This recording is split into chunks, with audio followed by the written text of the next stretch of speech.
Good evening and welcome to Goodnight Flagstaff. My name is Amanda Delano and I'm an actor with Theatricos Theater Company. Thank you for tuning in to our community story time. You can find a new chapter from one of our favorite family-friendly books at 8 p.m. each weeknight on the Literacy Center's YouTube channel and on Crater Radio, a local online radio station. The previous chapter is replayed on Crater Radio each weeknight at about 7:45, just before the new chapter airs. You can also listen to all previous Goodnight Flagstaff recordings on YouTube. We are currently reading from the Chronicles of Narnia by C.S. Lewis, Book 7, The Last Battle. If you'd like to check out any of the Narnia books to read along with us at home, they are all available in the Hoopla app with your Coconino County Library card. Check one out today. Please email us if you'd like to join our team of readers and connect with your community through stories. All ages welcome. Our email is goodnightflagstaff@gmail.com. Last time we read together, Eustace was captured. During the battle, Tyrion found himself fighting for his life in the door of the stable and discovered the secret of the Tashlan was not what it seemed. Chapter 13. How the Dwarves Refused to be Taken In. Tyrion had thought, or he would have thought if he had had time to think at all, that they were inside a little thatched stable about 12 feet long and 6 feet wide. In reality, they stood on grass. The deep blue sky was overhead, and the air which blew gently on their faces was that of a day in early summer. Not far away from them rose a grove of trees, thickly leaved, but under every leaf there peeped out the gold, or faint yellow, or purple, or glowing red of fruit such as no one had seen in our world. The fruit made Tyrion feel that it must be autumn, but there was something in the feel of the air that told him it could not be later than June. They all moved toward the trees. Everyone raised his hand to pick the fruit he best liked the look of, and then everyone paused for a second. This fruit was so beautiful that each felt, "It can't be meant for me. Surely we're not allowed to pluck it." "It's all right," said Peter. "I know what we're all thinking, but I'm sure, quite sure, we needn't. I've a feeling we've got to the country where everything is allowed." "Here goes, then," said Eustace, and they all began to eat. What was the fruit like? Unfortunately, no one can describe a taste. All I can say is that, compared with those fruits, the freshest grapefruit you've ever eaten was dull, and the juiciest orange was dry, and the most melting pear was hard and woody. The sweetest wild strawberry was sour, and there were no seeds or stones, and no wasps. If you had once eaten that fruit, all the nicest things in this world would taste like medicines after it. But I can't describe it. You can't find out what it is like unless you can get it to that country and taste it for yourself. When they had eaten enough, Eustace said to King Peter, "You haven't told us how you got here. You were just going to when King Tyrion turned up." "There's not much to tell," said Peter. "Edmund and I were standing on the platform, and we saw your train coming in. I remember thinking it was taking the bend far too fast, and I remember thinking how funny it was that our people were probably in the same train, though Lucy didn't know about it." "Your people, High King," said Tyrion. "I mean my father and mother, Edmund's and Lucy's and mine." "Why were they?" asked Jill. "You don't mean to say they know about Narnia?" "Oh, no, it had nothing to do with Narnia. They were on their way to Bristol. I'd only heard them were going that morning, but Edmund said they'd be bound to be going by that train." Edmund was the sort of person who knows about railways. "And what happened then?" said Jill. "Well, it's not very easy to describe, is it, Edmund?" said the High King. "Not very," said Edmund. "It wasn't at all like that other time when we were pulled out of our own world by magic. There was a frightful roar and something hit me with a bang, but it didn't hurt. And I felt not so much scared as, well, excited. Oh, and this is one queer thing. I'd had a rather sore knee from a hack at Rugger. I noticed it had suddenly gone, and I felt very light, and then here we were." "It was much the same for us in the railway carriage," said the Lord Diggory, wiping the last traces of the fruit from his golden beard. "Only I think you and I, Polly, chiefly felt that we'd been unstiffened. You youngsters won't understand, but you stopped feeling old." "Youngsters, indeed," said Jill. "I don't believe you two really are much older than we are here." "Well, if we aren't, we have been," said the Lady Polly. "And what has been happening since you got here?" asked Eustace. "Well," said Peter, "for a long time, at least I suppose it was a long time, nothing happened. Then the door opened." "The door?" said Tyrion. "Yes," said Peter, "the door you came in, or came out, by. Have you forgotten?" "But where is it?" "Look," said Peter, and pointed. Tyrion looked and saw the queerest and most ridiculous thing you can imagine. Only a few yards away, clear to be seen in the sunlight, there stood up a rough wooden door, and around it the framework of the doorway. Nothing else, no walls, no roof. He walked toward it, bewildered, and the others followed, watching to see what he would do. He walked round to the other side of the door, but it looked just the same from the other side. He was still in the open air on a summer morning. The door was simply standing up by itself as if it had grown there like a tree. "Fair sir," said Tyrion to the High King, "this is a great marvel." "It is the door you came through with that calamine 5 minutes ago," said Peter, smiling. "But did I not come in out of the wood into the stable? Whereas there seems to be a door leading from nowhere to nowhere." "It looks like that if you walk round it," said Peter, "but put your eye to that place where there is a crack between two of the planks and look through." Tyrion put his eye to the hole. At first he could see nothing but blackness. Then as his eyes grew used to it, he saw the dull red glow of a bonfire that was nearly going out, and above that, in a black sky, stars. Then he could see dark figures moving about, or standing between him and the fire. He could hear them talking, and their voices were like those of Calamine's, so he knew that he was looking out through the stable door into the darkness of Lantern Waste, where he had fought his last battle. The men were discussing whether to go in and look for Rishta Tarkan, but none of them wanted to do that, or to set fire to the stable. He looked around again and could hardly believe his eyes. There was the blue sky overhead, and grassy country spreading as far as he could see in every direction, and his new friends all round him laughing. "It seems, then," said Tyrion, smiling himself, "that the stable seen from within and the stable seen from without are two different places." "Yes," said the Lord Diggory, "its inside is bigger than its outside." "Yes," said Queen Lucy, "in our world too. A stable once had something inside it that was bigger than our whole world." It was the first time she had spoken, and from the thrill in her voice, Tyrion now knew why. She was drinking everything in even more deeply than the others. She had been too happy to speak. He wanted to hear her speak again, so he said, "Of your courtesy, madam, tell on. Tell me your whole adventure." "After the shock and the noise," said Lucy, "we found ourselves here, and we wondered at the door, as you did. Then the door opened for the first time. We saw darkness through the doorway when it did, and there came through a big man with a naked sword. We saw by his arms that he was a Calamine. He took his stand beside the door with his sword raised, resting on his shoulder, ready to cut down anyone who came through. We went to him and spoke to him, but we thought he could neither see nor hear us, and he never looked round on the sky and the sunlight and the grass. I think he couldn't see them either. So then we waited a long time. Then we heard the bolt being drawn on the other side of the door, but the man didn't get ready to strike with his sword until he could see who was coming in. So we supposed he had been told to strike some and spare others.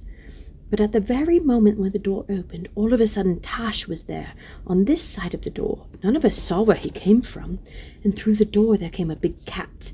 It gave one look at Tash and ran for its life, just in time, for he pounced at it, and the door hit his beak as it was shut.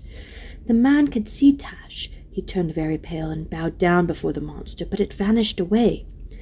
Then we waited a long time again. At last the door opened for the third time, and there came in a young Calamine. I liked him. The sentinel at the door started and looked very surprised. When he saw him, I think he'd been expecting someone quite different. "I see it all now," said Eustace. He had a bad habit of interrupting stories. "The cat was to go in first, and the sentry had orders to do him no harm. Then the cat was to come out and say he'd seen the beastly Tashlan and pretend to be frightened to scare the other animals. But what Shift never guessed was that the real Tash would turn up, so Ginger came out really frightened. And after that, Shift would send in anyone he wanted to get rid of, and the sentry would kill them. And—" "Friend," said Tyrion softly, "you hindered the lady in her tale." "Well," said Lucy, "the sentry was surprised. That got the other man just time to get on guard. They had a fight. He killed the sentry and flung him outside the door. Then he came walking slowly forward to where we were. He could see us and everything else. We tried to talk to him, but he was rather like a man in a trance. He kept on saying, 'Tash, Tash, where is Tash? I go to Tash.' So we gave it up and he went away somewhere. Over there. I liked him, and after that—" Lucy made a face. "After that," said Edmund, "someone flung a monkey through the door, and Tash was there again. My sister is so tender-hearted, she doesn't like to tell you that Tash made one peck and the monkey was gone." "Serve him right," said Eustace. "All the same, I hope he'll disagree with Tash, too."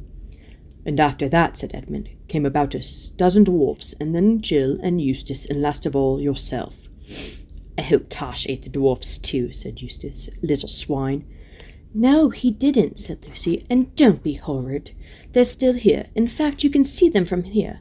And I've tried and tried to make friends with them, but it's no use.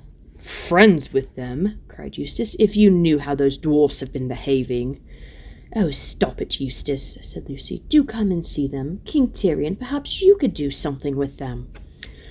I can feel no great love for dwarfs today, said Tyrion. Yet at your asking, lady, I would do a greater thing than this. Lucy led the way, and soon they could all see the dwarfs. They had a very odd look. They weren't strolling about or enjoying themselves, although the cords with which they had been tied seemed to have vanished.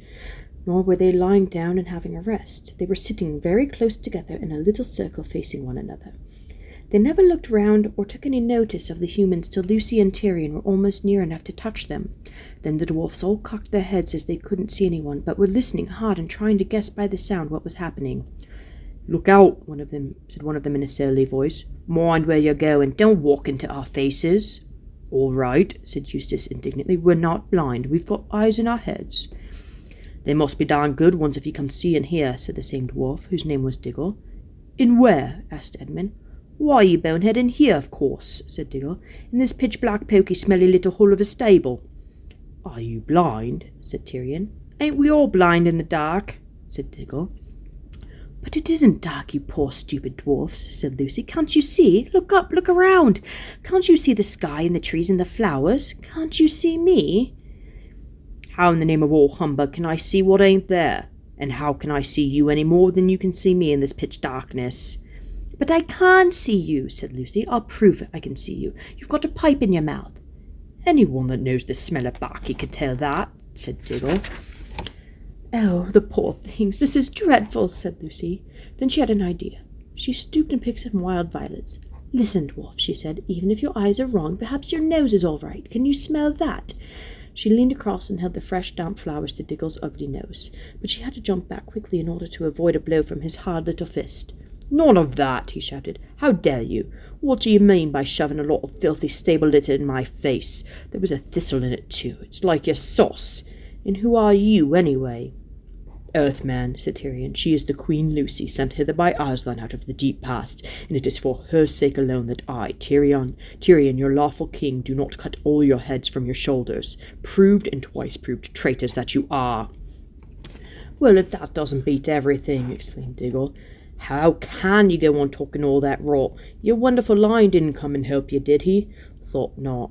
And now, even now, when you've been beaten and shoved into this black hole, you, just the same as the rest of us, you're still at your old game, starting a new lie, trying to make us believe we're none of us shot up and it ain't dark and heaven knows what. There is no black hole, save in your fancy, fool, cried Tyrion. Come out of it!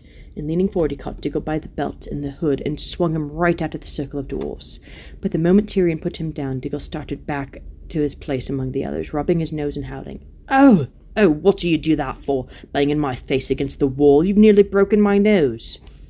Oh dear, said Lucy. What are we to do for them? Let them alone, said Eustace, but as he spoke the earth trembled. The sweet air grew suddenly sweeter. A brightness flashed behind them. All turned. Tyrion turned last because he was afraid. There stood his heart's desire, huge and real, the golden lion Aslan himself, and already the others were kneeling in a circle round his forepaws and burying their hands and faces in his mane as he stooped his great head to touch them with his tongue. Then he fixed his eyes upon Tyrion, and Tyrion came near, trembling, and flung himself at the lion's feet. The lion kissed him and said, Well done, last of the kings of Narnia who stood firm at the darkest hour. Aslan, said Lucy through her tears, will you do something for these poor dwarfs? Dearest, said Aslan, I will show you both what I can and what I cannot do. He came close to the dwarfs and gave a low growl. Low, but it set all the air shaking. But the dwarfs said to one another, Hear that? That's the king at the other end of the stable, trying to frighten us. They do it with a machine of some kind. Don't take any notice. They won't take us in again. Aslan raised his head and shook his mane. Instantly a glorious feast appeared on the dwarfs' knees, pies and tongues and pigeons and trifles and ices, and each dwarf had a goblet of good wine in his right hand. But it wasn't much use. They began eating and drinking greedily enough, but it was clear that they couldn't taste it properly.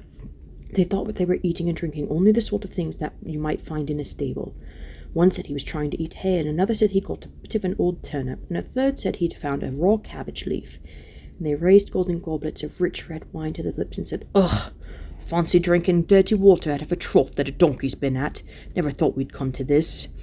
But very soon every dwarf began suspecting that every other dwarf had found something nicer than he had, and they started grabbing and snatching and went on to quarrelling, till in a few minutes there was a free fight and all the good food was smeared on their faces and clothes or trodden underfoot.